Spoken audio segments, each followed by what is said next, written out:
एक छोटे से शांत गांव में एक पुराना सुनसान घर खड़ा था जो एक चट्टान के किनारे पर था। गांव वाले हमेशा इसके बारे में फुसफुसाते थे, इसे शापित घर कहते थे, लेकिन कोई भी पास जाने की हिम्मत नहीं करता था।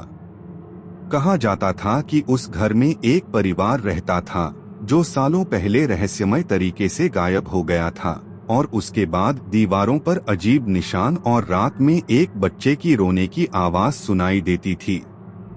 एक शाम सारा नाम की एक युवा महिला जो हाल ही में गांव में आई थी और इन कहानियों से आकर्षित थी, ने खुद जाकर देखने का निर्णय लिया। वह सूर्यास्त से पहले घर तक चलकर गई। रास्ते में पेड़ों की छायाएं लंबी हो गई थीं। जैसे ही वह घर के पास पहुंची, उसे एक ठंडक का एहसास हुआ, लेकिन उसने डर को नजरअंदाज कर दिया। उसने दरवाजे को खींचा, जो चरचरा कर खुला, और घर के अंदर धूल धूसरित सड़ते हुए माहौल का सामना किया। वह अंदर चली गई। उसका दिल तेजी से धड़क रहा था। हवा में अजीब गंध थी, जैसे घर सालों से सांसें रोककर बैठा हो।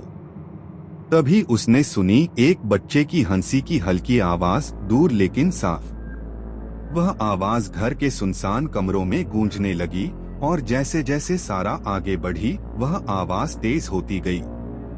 वह आवाज का पीछा करते हुए वह एक संकरी सीढ़ी पर पहुंची जो अटारी की ओर जाती थी।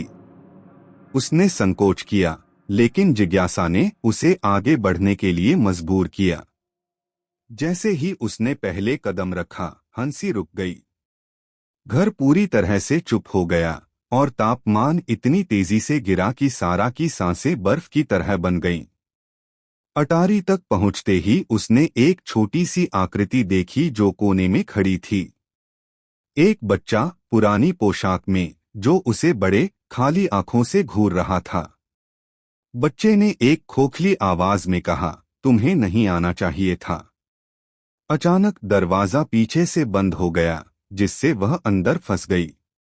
दीवारें सिकुड़ने लगीं, और उसके चारों ओर फुसफुसाहटें गूंजने लगीं, जो धीरे धीरे तेज और घबराई हुई हो रही थीं। घबराहट में सारा ने उस बच्चे को देखा, लेकिन वह गायब हो चुका था। कमरे में अब गायब हुए परिवार के धुंधले रूप थे, भूतिया आकृतियां जो उसे घेरने लगीं, उनके चेहरों पर डर था। आखिरकार सारा ने चीखते हुए बाहर निकलने की कोशिश की, लेकिन दरवाजा नहीं खुला। फुसफुसाहटें अब चिल्लाहटों में बदल चुकी थीं, और आखिरी चीज जो उसने देखी वह बच्चे का चेहरा था, जो अब मुस्कुरा रहा था, और उसने आखिरी चेतावनी दी, तुम कभी नहीं जा सकोगी। अगले दिन सुबह गांव वाले घर को फिर से खाली पाया, लेकिन सारा का कहीं पता नहीं चला। और हर रात अगर आप ध्यान से सुने, तो आप बच्चे की हल्की हंसी सुन सकते हैं, और एक महिला की मदद के लिए रोने की आवाज।